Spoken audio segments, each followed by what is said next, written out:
नमस्कार साथियों, आज हिंदी वर्णमाला की ये थर्ड नंबर की क्लास होने वाली है और इसमें पूरे 50 क्वेश्चन रखे गए हैं। ये काफी ज्यादा इंपॉर्टेंट क्वेश्चन है क्योंकि आपके एग्जाम के पॉइंट ऑफ व्यू से सारे क्वेश्चन रखे गए हैं। तो ये क्वेश्चन कहीं ना कहीं पूछे गए क्वेश्चन है और आपके एक्सपेक्टेड क्वेश्चन भी इसमें रखे गए हैं। तो आपके एग्जाम के लिए वेरी मोस्ट इंपॉर्टेंट क्वेश्चन है, इसलिए आप लोग वीडियो को एंड तक जरूर देखना और सभी क्वेश्चन का जवाब आप लोग बड़े ध्यानपूर्वक दीजिएगा। आइए क्वेश्चन नंबर 1 पर चलते हैं। क्वेश्चन नंबर 1 कहता है कि हिंदी वर्णमाला में कुल वर्णों की संख्या कितनी है, बताइए। हिंदी वर्णमाला में कुल वर्णों की संख्या कितनी है? राइट आंसर हो जाएगा 52। कितनी है? 52 है। जिनमें से आपके 11 क्या हो जाते हैं? 11 आपके स्वर हो जाते हैं। वहीं 33 आपके क्या हो जाते हैं? 33 आपके व्यंजन हो जाते हैं। और 2 आपके क्या हो जाते हैं? 2 आपके अयोगवाह हो जाते हैं। उसके बाद 4 आपके क्या हो जाते हैं? 4 आपके संयुक्त व्यंजन हो जाते हैं। क्या हो जाते हैं? संयुक्त व्यंजन हो जाते हैं। वहीं आपके 2 क्या होते हैं? उच्छिष्ट यानी कि द्विगुण व्यंजन हो जाते हैं। क्या हो जाते हैं? द्विगुण व्यंजन हो जाते हैं। तो कुल मिलाकर कितने होते हैं? 11 33 44, 44 2 46, 46 4 50, 50 2 52। कुल मिला के इस तरह से आपके वर्ण कितने हो जाते हैं? 52 हो जाते हैं। आइए अगले क्वेश्चन पर चलते हैं। क्वेश्चन नंबर 2 क्या कहता है? आ से अ तक के वर्णों को क्या कहा जाता है? किससे? आ से अ तक के वर्णों को क्या कहा जाता है, बताइए साथी। तो इसका राइट आंसर हो जाएगा ऑप्शन नंबर सी, यानी कि स्वर कहा जाता है। इनको क्या कहा जाता है? स्वर कहा जाता है। स्वरों की संख्या कितनी है आपके? स्वरों की संख्या 11 हो जाती है। कौन कौन से हैं? आ हो जाएगा, बड़ा आ हो जाएगा, ई हो जाएगी, उसके बाद आपकी बड़ी ई हो जाएगी, ऊ हो जाएगा, उसके बाद बड़ा ऊ हो जाएगा और ए हो जाएगा। क्या चीज? ए हो जाएगा, ए हो जाएगा, ओ हो जाएगा और औ हो जाएगा। यानी कि यहाँ पर एक कितने हो जाएंगे? 1 2 3 4 5 6 7 8 9 10। एक छूट गया। कौन सा छूट गया? वो आपका क्या चीज? ऋषि। ये वाला ऋषि भी हो जाता है। ठीक है, तो कुल मिलाकर आपके कितने स्वर होते हैं? 11 स्वर हो जाते हैं। अगले क्वेश्चन पर चलते हैं। अंग से आह तक, कहां से अंग से आह तक को व्याकरण में क्या कहा जाता है, बताइए साथी। अंग से आह तक को व्याकरण में क्या कहा जाता है? इसका राइट आंसर हो जाएगा अयोगवाह कहा जाता है। क्या कहा जाता है इनको? इनको अयोगवाह कहा जाता है। यानी कि अयोगवाह की संख्या कितनी होती है? 2 होती है। और वहीं अंक जहां पर ये लगता है, ये आपका क्या होता है? अनुस्वार होता है। क्या होता है? ये अनुस्वार होता है। वहीं आपका इसमें जो आपका ये लगते हैं, ये विसर्ग होता है। इनको क्या कहते हैं? इनको विसर्ग कहते हैं। आइए अगले क्वेश्चन पर चलते हैं। जिन स्वरों के उच्चारण में, इनमें जिन स्वरों के उच्चारण में सबसे कम समय यानी एक मात्रा का समय लगता है, उन्हें क्या कहते हैं, बताइए। जिनमें बहुत कम समय लगता है यानी सबसे कम समय लगता है, उनको आप क्या कहोगे, बताइए साथी। इसका राइट आंसर हो जाएगा ह्रस्व स्वर कहते हैं। क्या कहते हैं? ह्रस्व स्वर कहते हैं। ठीक है, अगले क्वेश्चन पर चलते हैं। क्वेश्चन नंबर 5 क्या कहता है? निम्नलिखित में से कौन सा दीर्घ स्वर है, बताइए। दीर्घ स्वर इनमें से बताना है आपको, कौन सा हो जाएगा, बताइए साथी। तो इसका राइट आंसर हो जाएगा ऑप्शन नंबर डी, यानी कि आ जो होता है, बड़ा आ, ये आपका दीर्घ स्वर है। कैसा स्वर है? दीर्घ स्वर है। कौन कौन से? जैसे बड़ा आ हो गया ये, उसके बाद बड़ी ई हो गई ये, उसके बाद बड़ा ऊ हो गया। ये दीर्घ स्वर में ये इतने आते हैं। ठीक है, अगले क्वेश्चन पर चलते हैं। अगला क्वेश्चन क्या कहता है कि ए और ए का उच्चारण स्थान क्या है, बताइए साथी। ए और ए का उच्चारण स्थान क्या हो जाएगा? इसका राइट आंसर हो जाएगा आपका कौन सा? कंठ तालव्य होता है। ए और ए का जो उच्चारण स्थान होता है साथी, वो आपका कंठ तालव्य होता है। अगला क्वेश्चन क्या कहता है? क्वेश्चन है ओ और औ। ओ और औ का उच्चारण स्थान कौन सा है, बताइए साथी। ओ और औ का उच्चारण स्थान कौन सा है, बताइए साथी। इसका राइट आंसर हो जाएगा कंठोस्थ होता है। क्या होता है? कंठोस्थ से होता है। हाँ, अगला क्वेश्चन क्या कहता है? मात्रा के आधार पर स्वर कितने प्रकार के होते हैं, बताइए साथी। मात्रा के आधार पर स्वर कितने प्रकार के होते हैं? मात्रा के आधार पर स्वर आपके कितने प्रकार के होते हैं? 3 प्रकार के होते हैं। ठीक है साथी, कितने प्रकार के होते हैं? 3 प्रकार के होते हैं। कौन कौन से होते हैं? ह्रस्व स्वर होता है। कौन कौन से? ह्रस्व स्वर होता है। उसके बाद आपका दीर्घ स्वर होता है। उसके बाद आपका लुप्त स्वर होता है। कौन कौन से? लुप्त स्वर होता है। यानी कि कुल मिलाकर आपके 3 स्वर होते हैं। किसके आधार पर? मात्रा के आधार पर। अगला क्वेश्चन क्या कहता है? जिन वर्णों का उच्चारण, किनका? जिन वर्णों का उच्चारण स्वरों की सहायता से होता है। किसकी? स्वरों की सहायता से होता है, उन्हें क्या कहते हैं, बताइए साथी। जिन वर्णों का उच्चारण स्वरों की सहायता से होता है, उन्हें क्या कहते हैं, बताइए साथी। इसका राइट आंसर हो जाएगा आपका व्यंजन कहते हैं। क्या कहते हैं उन्हें? उन्हें व्यंजन कहते हैं। व्यंजन स्वतंत्र नहीं होते हैं। इनके पूर्ण उच्चारण के लिए स्वरों यानी कि आ का की आवश्यकता होती है। ठीक है, वहीं आपका अगर बात की जाए स्वर की, तो स्वर कैसे होते हैं? ये आपके स्वतंत्र होते हैं। व्यंजन आपके स्वतंत्र नहीं होते हैं, क्योंकि ये स्वर से मिलकर बने होते हैं। अगला क्वेश्चन क्या कहता है? हिंदी वर्णमाला में स्पर्श व्यंजनों की, किसकी, स्पर्श व्यंजनों की संख्या कितनी है बताइए साथी। हिंदी वर्णमाला में स्पर्श व्यंजनों की संख्या कितनी है बताइए साथी। इसका राइट आंसर हो जाएगा 25 है। कितनी है, 25 हो जाती है स्पर्श व्यंजनों की संख्या। यानी कि आपका का वर्ग से लगाकर, कहां से, का वर्ग से लगाकर पा वर्ग तक, कहां तक, पा वर्ग तक आपके क्या है, ये सभी स्पर्श व्यंजन कहलाते हैं। तो इनके बीच में टोटल कितने व्यंजन होते हैं, 25 होते हैं। अगला क्वेश्चन क्या कहता है, अगला क्वेश्चन कहता है कि का वर्ग का उच्चारण स्थान क्या है बताइए। किसका, का वर्ग का उच्चारण स्थान क्या हो जाता है बताइए साथी। तो का वर्ग का जो उच्चारण स्थान होता है वो आपका कंठ होता है। कैसा होता है, कंठ होता है। यानी कि का, खा, गा, घा, अंगा का उच्चारण स्थान गले के कंठ से होता है। ठीक है। अगला क्वेश्चन क्या कहता है, चा वर्ग का उच्चारण स्थान मुख के किस भाग से होता है बताइए। किसका, चा वर्ग का उच्चारण स्थान मुख के किस भाग से होता है। राइट आंसर हो जाएगा तालव्य यानी तालु से होता है। यानी कि चा, छा, जा, झा, इया ये आपके कहां से होते हैं, सभी जीभ तालु से होते हैं। ठीक है, जीभ को छूते हुए तालु से होती है। अगला क्वेश्चन क्या कहता है, क्वेश्चन है टा वर्ग का उच्चारण स्थान क्या है। किसका, टा वर्ग का उच्चारण स्थान क्या हो जाता है बताइए साथी। इसका राइट आंसर हो जाएगा आपका मूर्धन्य। कैसा, मूर्धन्य से है। ठीक है।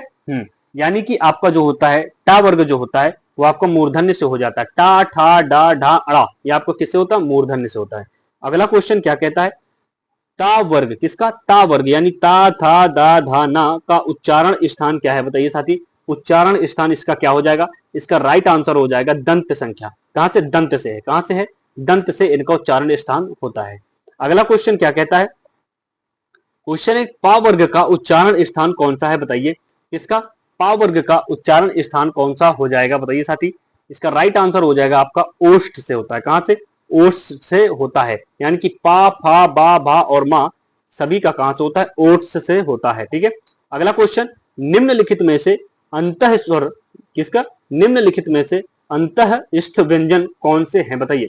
इनमें से अंतः स्थ व्यंजन कौन से हो जाएंगे। इसका राइट आंसर क्या हो जाएगा साथी, इसका राइट आंसर हो जाएगा बी नंबर। यानी कि या, रा, ला, वा, कौन सा, या, रा, ला, वा ये आपके कैसे व्यंजन है, ये आपके अंतःस्थ व्यंजन हो जाते हैं। अगला क्वेश्चन क्या कहता है कि सा, शा, शा और हा कौन से व्यंजन कहलाते हैं बताइए। ये आपके कौन से व्यंजन कहलाते हैं। इसका राइट आंसर हो जाएगा ऊष्म संघर्षी व्यंजन कहलाते हैं। यानी कि ऊष्म व्यंजन ये होते हैं आपके। अगला क्वेश्चन क्या कहता है, हिंदी वर्णमाला में अर्धस्वर, किसका, अर्धस्वर किसे कहा जाता है बताइए। हिंदी वर्णमाला में अर्धस्वर किसे कहा जाता है। इसका राइट आंसर हो जाएगा आपका किसे कहा जाता है, यानी कि आपका या और वा को कहा जाता है। किसको, या और वा को अर्धस्वर कहा जाता है। अगला क्वेश्चन क्या कहता है, अगला क्वेश्चन कहता है कि किस व्यंजन को लुंठित या प्रकंपी वर्ण कहा जाता है।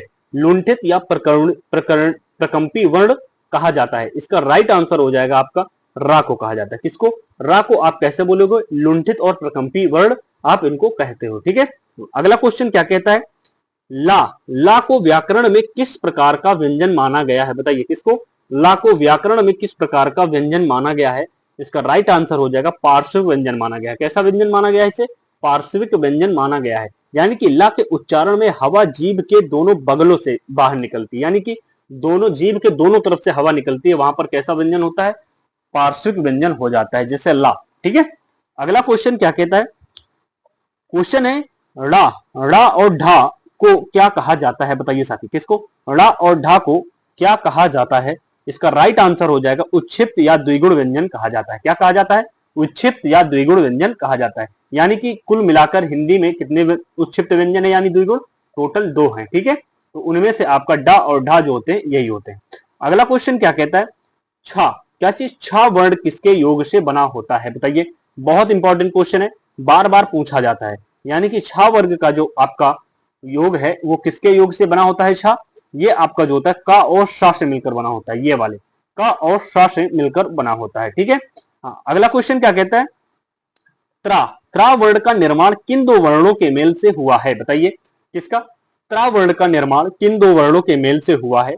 राइट आंसर हो जाएगा ता और रा के मेल से बना हुआ है। किसके, ता और रा के मेल से बना हुआ, यानी ऑप्शन नंबर डी बिल्कुल राइट हो जाएगा। यानी कि स्वर रहित होता है। ठीक है। अगला क्वेश्चन क्या कहता है, क्वेश्चन है कि ज्ञा, कौन से, इसको ज्या ज्यानी बोलते हैं, ज्ञा वर्ण किन वर्णों के संयोग से बना है बताइए। यानी कि जिया ज्यानी जो होता है ये आपका जिया और इया से मिलकर बना होता है। किससे? जिया और इया से मिलकर बना होता है। ठीक है, शुद्ध रूप से यह ज्या और इया से बना होता है। अगला क्वेश्चन क्या कहता है कि श्रा, कौन सा श्रा वर्ण किन दो वर्णों के मेल से बना होता है? श्रा वर्ण किन दो वर्णों के मेल से बना होता है? राइट आंसर हो जाएगा शा और रा। किससे? ये वाले शा और रा के मेल से बना होता है। अगला क्वेश्चन क्या कहता है? अगला क्वेश्चन है कि वा का उच्चारण स्थान क्या है? किसका? वा का उच्चारण स्थान क्या हो जाएगा बताइए साथी। तो वा का जो उच्चारण स्थान होता है दंत दंतोष्ठ व्यंजन होता है। कैसा? दंत्योष्ठ होता है। ठीक है, अगला क्वेश्चन क्या कहता है? क्वेश्चन है कि हा, हा का उच्चारण स्थान क्या माना जाता है? किसका? हा का उच्चारण स्थान क्या माना जाता है? तो हा का जो उच्चारण स्थान होता है वो आपका कंठ होता है। कैसा होता है? कंठ या स्वर यंत्र या काकल्य भी इसको कहा जाता है। किसको? हा को काकल्य भी कहा जाता है। ये कई बार क्वेश्चन पूछा गया है। तो अगला क्वेश्चन क्या कहता है कि शाह, ये वाला शाह कोड़ वाला, ये शाह यानी खटकोड़ वाला, इसको खटकोड़ वाला बोलते हैं। ठीक है, तो शाह का उच्चारण स्थान क्या है बताइए।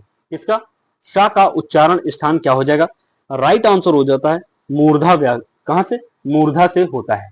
ये वाले शाह का जो उच्चारण स्थान होता है ये मूर्धा से होता है। यानी कि तीनों शाह, मतलब ये सा से ये वाला सा, उसके बाद ये वाला सा, उसके बाद ये वाला सा, यानी कि ये जो तीनों सा होते हैं ये सभी तालव्य हैं।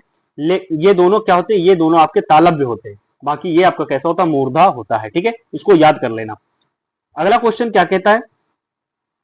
और ये वाला सा जो होता है ये आपका दंत से भी होता है। कहां से होता है? दंत से भी आपका होता है। ठीक है, तो यहां पर आपका जो हो जाता है सा से सलजम वाला, ये आपका तालव्य हो जाएगा, ये आपका दंत हो जाएगा, ये आपका मूर्धा हो जाता है। अगला क्वेश्चन क्या कहता है कि शब्दकोश में ये छतरी वाला छा वर्ण का वर्ण किस वर्ण के बाद आता है बताइए शब्दकोश में। तो इसका राइट आंसर हो जाएगा आपका किसके बाद आता है? का के बाद आता है। किसके बाद? का के बाद आपका ये आता है। ठीक है, यानी कि क छा, यानी छा जो होता है वो का से मिलकर बना, तो का और शा के योग से बना होता है, इसलिए का इसके पहले आता है। अगला क्वेश्चन क्या कहता है? प्रत्येक वर्ण का पांचवा वर्ण, जैसे ये वाला इया, वो सॉरी डा, उसके बाद इया, अड़ा, ना, मा, ये क्या कहलाता है? तो ये आपके प्रत्येक वर्ग का जो पांचवा वर्ण होता है ये आपका कैसा वर्ण कहलाता है? ये आपका नासिक्य और पंचमाक्षर इसको कहा जाता है। क्या बोला जाता है? नासिक्य और पंचमाक्षर इनको बोला जाता है। यानी कि इनके उच्चारण में वायु मुख्य रूप से नाक से बाहर निकलती है। ठीक है, इनके बोलने पर आपका जो मुख्य रूप से वायु निकलेगी वो आपके नाक से निकलेगी। तो इसका मतलब क्या होता है? नासिक्य और पंचमाक्षर। अगला क्वेश्चन क्या कहता है? जिन वर्णों के उच्चारण में स्वर तंत्री, कौन? स्वर तंत्री में कंपन होता है बताइए, उन्हें क्या कहते हैं? स्वर तंत्री में क्या होता है? कंपन होता है, तो उन्हें क्या कहते हैं बताइए। तो इसका राइट आंसर जो हो जाएगा उन्हें आप सघोष या घोष व्यंजन कहते हो। क्या कहते हो? सघोष या घोष व्यंजन कहते हो। कंपन के आधार पर वर्ण दो प्रकार के होते हैं। कैसे होते हैं? सघोष और अघोष होते हैं। यानी कि सघोष जो होता है वो आपका कंपन रहित होता है और अघोष जो होता है वो आपका कंपन रहित, मतलब सघोष आपका कंपन सहित होता है और अघोष आपका कंपन रहित होता है। ठीक है, अगला क्वेश्चन क्या कहता है? क्वेश्चन है प्रत्येक वर्ग का पहला और दूसरा वर्ण। किसका? प्रत्येक वर्ग का पहला और दूसरा वर्ग, जैसे का, खा, चा, छा, क्या कहलाता है बताइए। पहला और दूसरा क्या आपका क्या कहलाएगा बताइए साथी। इसका राइट आंसर हो जाएगा अघोष वे कहलाता है। क्या कहलाता है? अघोष कहलाता है। यानी कि अघोष व्यंजन वो आपके कहलाएंगे। यानी कि हर वर्ग का पहला दूसरा वर्ण जो होता है वो आपका अघोष होता है। ठीक है, और इसके साथ अघोष में कौन कौन से आ जाते हैं? और अघोष में ये वाला सा आ जाता है, उसके बाद ये वाला सा आ जाता है, उसके बाद ये वाला सा, यानी कि ये आपके तीनों सा भी किस में आते हैं? ये सभी अघोष में आते हैं। अगला क्वेश्चन क्या कहता है? कहता है कि प्रत्येक वर्ग का तीसरा और चौथा और पांचवा वर्ण, जैसे गा, अंगा, वो घा और अंगा में क्या होता है बताइए। ये क्या होते हैं? तीसरा, चौथा, पांचवा, ये क्या आपके कहलाते हैं? प्रत्येक वर्ग का ये आपके कैसे कहलाएंगे? ये आपका जो कहलाते हैं ये आपका सघोष व्यंजन कहलाते हैं। कैसे होते हैं आपके? ये आपके सघोष व्यंजन कहलाते हैं। यानी प्रत्येक वर्ग का तीसरा, चौथा, पांचवा वर्ग सभी स्वर या सभी स्वर और तीसरा, चौथा, पांचवा, उसके बाद रा, ला, वा, हा, ये आपके कैसे होते हैं? सभी ये आपके सभी सघोष में आते हैं। ठीक है, अगला क्वेश्चन क्या कहता है? क्वेश्चन है कि प्राणत्व, किसका? प्राणत्व यानी हवा की मात्रा के आधार पर व्यंजन के दो भेद कौन कौन से हैं बताइए। व्यंजन के जो दो भेद हैं किसके? प्राणत्व के आधार पर। बताइए वो कौन कौन से हैं। प्राणत्व के आधार पर जो व्यंजन है वो अल्प प्राण और महाप्राण है। कैसे हैं? अल्प प्राण और महाप्राण होते हैं। ठीक है। अगला क्वेश्चन क्या कहते हैं? कम, जहां पर कम वायु लगे वहां पर अल्प प्राण, जहां पर ज्यादा वायु लगे वहां पर महाप्राण होता है। अगला क्वेश्चन क्या कहता है? प्रत्येक वर्ग का पहला, तीसरा, पांचवा वर्ण, यानी कि पहला, तीसरा, पांचवा वर्ण क्या कहलाता है? बताइए। पहला, तीसरा, पांचवा वर्ण आपका क्या कहलाएगा? राइट आंसर हो जाता है अल्प प्राण कहलाता है। कैसा कहलाता है ये आपका? अल्प प्राण कहलाता है। यानी कि इनके बोलने पर आपकी ध्वनि निकलती है कैसी? हाकर जैसी ध्वनि निकलती है, यानी कि अधिक हवा बाहर आती है, नहीं सॉरी, कम हवा बाहर आती है। तो इनमें क्या होता है? आपका अल्प प्राण होता है। अगला क्वेश्चन क्या कहता है? प्रत्येक वर्ग का दूसरा, चौथा वर्ण आपका क्या कहलाता है? इसका राइट आंसर हो जाएगा महाप्राण कहलाता है। ये कैसा होता है? महाप्राण, यानी इनके बोलने पर आपका जो होती है वो आपका क्या होता है? अधिक हवा निकलती है। ठीक है। अगला क्वेश्चन क्या कहता है? निम्नलिखित में से कौन सा वर्ण है जो अघोष है? बताइए, इनमें से कौन सा वर्ण है जो अघोष है? राइट आंसर हो जाएगा चा। चा कैसा है? आपका अघोष है। यानी कि चा जो होता है, चा वर्ग जो होता है, ये चा वर्ग का ये पहला वर्ण होता है। कैसा होता है? ये आपका पहला वर्ण होता है, इसलिए आपका क्या हो जाएगा? ये अघोष हो जाएगा। अगला क्वेश्चन क्या कहता है? निम्नलिखित में से महाप्राण वर्ण चुनिए। इनमें से महाप्राण वर्ण आपको बताना है। तो इसका राइट आंसर हो जाएगा आपका था। कैसा? आपका था जो है ये आपका महाप्राण होता है। यानी कि महाप्राण कौन कौन से होते हैं? महाप्राण आपके 2 और 4 होता है। कौन कौन से? 2 और 4 होता है। यानी कि आपका 2 और 4 जो हो जाएंगे वो महाप्राण हो जाएंगे। अगला क्वेश्चन, सभी स्वर जैसे आ से औ तक, किसके आ से औ तक क्या होते हैं? बताइए। सभी स्वर जो होते हैं वो आ से औ तक वो आपके क्या होते हैं? सघोष और अल्प प्राण होते हैं। कैसे होते हैं? सघोष और अल्प प्राण होते हैं। ठीक है। अगला क्वेश्चन क्या कहता है? यारा लावा प्राणत्व के आधार पर क्या होते हैं? बताइए, इनको प्राणत्व के आधार पर क्या कहा गया है? राइट आंसर हो जाएगा इनको अल्प प्राण कहा गया है। क्या कहा गया है इनको? इनको अल्प प्राण कहा गया है। यानी कि इनको अंतःस्थ व्यंजन भी कहते हैं। क्या कहते हैं इनको? इनको अंतःस्थ व्यंजन भी आप इनको कहते हो। ठीक है। अगला क्वेश्चन क्या कहता है? शा, शा, शा और हा प्राणत्व के आधार पर किस श्रेणी में आते हैं? बताइए। ये आपके किस श्रेणी में आएंगे? ये आपके महाप्राण में आते हैं। किस में आते हैं? ये आपके महाप्राण में आते हैं। यानी कि इनको बोलने में अधिक वायु का प्रयोग होता है। अगला क्वेश्चन क्या कहता है? निम्नलिखित में से कौन सा वर्ण है जो सघोष भी है और महाप्राण भी है? बताइए, सघोष भी है और महाप्राण भी है, इनमें से कौन सा हो जाएगा? राइट आंसर हो जाएगा घा। कैसा? घा आपका कैसा है? सघोष भी है और महाप्राण भी है। यानी सघोष का मतलब होता है कि 3, 4, 5 ये आपके कैसे हो जाएंगे? ये आपके सघोष होते हैं। ये कैसे होते हैं? आपके सघोष होते हैं। और वहीं महाप्राण की बात की जाए, किसकी? महाप्राण की बात की जाए साथी, तो महाप्राण आपके 2 और 4 होते हैं। तो सघोष और महाप्राण में आपका कौन सा हो जाएगा? घा हो जाएगा। ठीक है। अगला क्वेश्चन क्या कहता है? अगला क्वेश्चन है कि हा वर्ण, कौन सा? हा वर्ण के संदर्भ में कौन सा कथन सत्य है? बताइए, हा वर्ण के संदर्भ में कौन सा कथन है जो सत्य है? बताइए साथी, इसका राइट आंसर क्या हो जाएगा? इसका राइट आंसर हो जाएगा यह सघोष और महाप्राण होता है। कैसा होता है? ये आपका सघोष और महाप्राण होता है। यानी कि सा, सा, सा, हा ये आपके कैसे होते हैं? सभी ये आपके सघोष होते हैं और महाप्राण भी होते हैं। अगला क्वेश्चन क्या कहता है?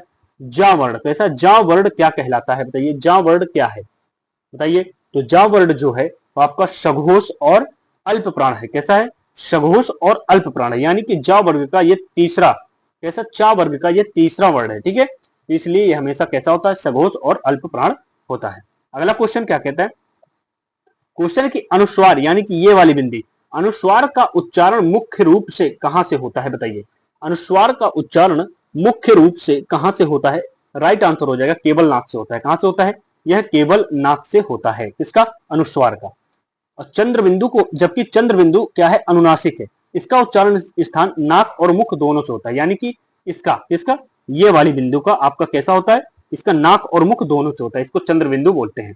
अगला क्वेश्चन क्या कहता है? जब एक ही व्यंजन का द्वित्व यानी कि 2 बार लगातार प्रयोग हो जाए तो उसे क्या कहते हैं? जैसे दिल्ली, पक्का, दिल्ली में लाला हो गया, पक्का में काका हो गया। तो यानी कि 2 बार लगातार प्रयोग हो जाए उनको क्या कहते हैं? बताइए साथी। तो इसका राइट आंसर क्या हो जाएगा? बताइए। इसका राइट आंसर हो जाएगा आपका युग्मक ध्वनियां होती है। कैसी होती है? ये युग्मक ध्वनियां यानी द्वित्व होती हैं।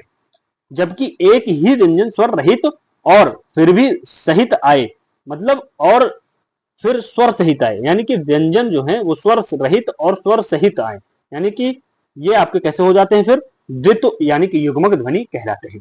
अगला क्वेश्चन क्या कहता है कि दंत और ओष्ठ, इसका दंत और ओष्ठ से मिलकर बनने वाला एकमात्र व्यंजन कौन सा है बताइए। दंत और ओष्ठ से मिलकर बनने वाला एकमात्र व्यंजन आपको इनमें से बताना है, चार में से। राइट आंसर हो जाएगा आपका सी, यानी कि वह ऐसा व्यंजन है जो दंत और ओष्ठ दोनों से मिलकर बनता है। अगला क्वेश्चन क्या कहता है, हिंदी वर्णमाला में आगत ध्वनि, कैसी ध्वनि, आगत ध्वनि यानी विदेशी ध्वनि यानी विदेशी स्वर कौन सा माना जाता है बताइए। इनमें से कौन सा है जो आगत ध्वनि है बताइए।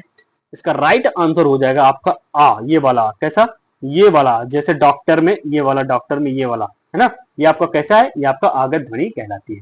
अगला क्वेश्चन क्या कहता है, जीभ के उत्थान यानी प्रयोग के आधार पर अग्र स्वर कौन सा है बताइए।